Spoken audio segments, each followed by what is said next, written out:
If you're anything like me, you've driven around town, looked out at all the buildings lining Main Street, and wondered to yourself, who owns all of these?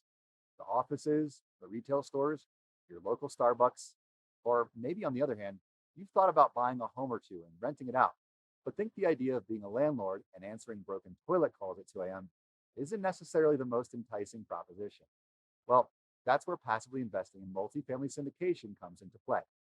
First, by investing passively, we can gain the benefits of owning a rental property without actually having to be a landlord ourselves. And by investing in multifamily, we can join dozens of other investors to collectively own the apartment buildings in various communities around the country. So, to get an idea of how all this works, let's start with the concept of a syndication. We'll dive deeper in a few videos, but to keep it at a high level, this is when multiple investors, oftentimes 30 or more people, come together to collectively buy an asset.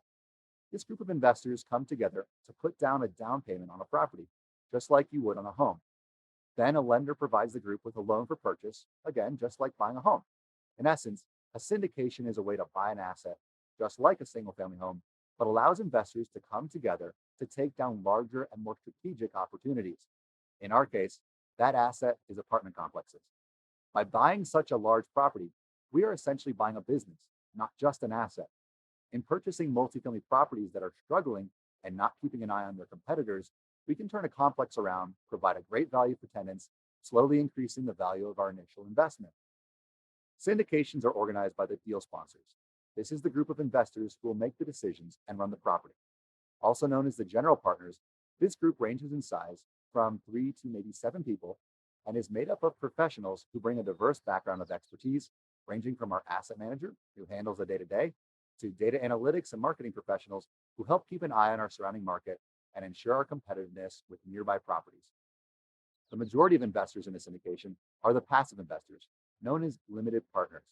Limited partners aren't involved in the decision making process, but get to benefit from all the aspects of owning a real asset, like paper losses such as depreciation or the cash flow that is generated by rental income.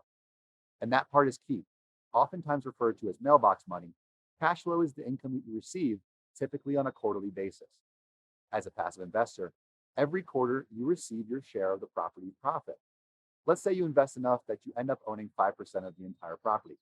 Well, if the property clears $100,000 for the quarter, you would receive a check for $5,000. And this brings us to my favorite aspect about being a passive investor: the total transparency and communication involved with an investment. Every month, you receive an email from the property's general partners. This email will detail everything about the property, ranging from ongoing construction to lease up efforts. Supply chain issues are even covered, and you'll hear about incoming shipments for roofing tiles or the new stoves being installed in all of the units. You'll hear about it all: the good, the bad, and the ugly. But as a passive investor, you don't have to worry about taking care of any of it in the middle of the night. And if you're a numbers person, the monthly financials are always provided so you can keep a close eye on how things are progressing. Passive investing is a fantastic way to invest in America's Main Street, buying a real asset without any of the hassle of managing it yourself. Let's move into why we focus on multifamily at Walton Main and think that you might want to take a look at it as well.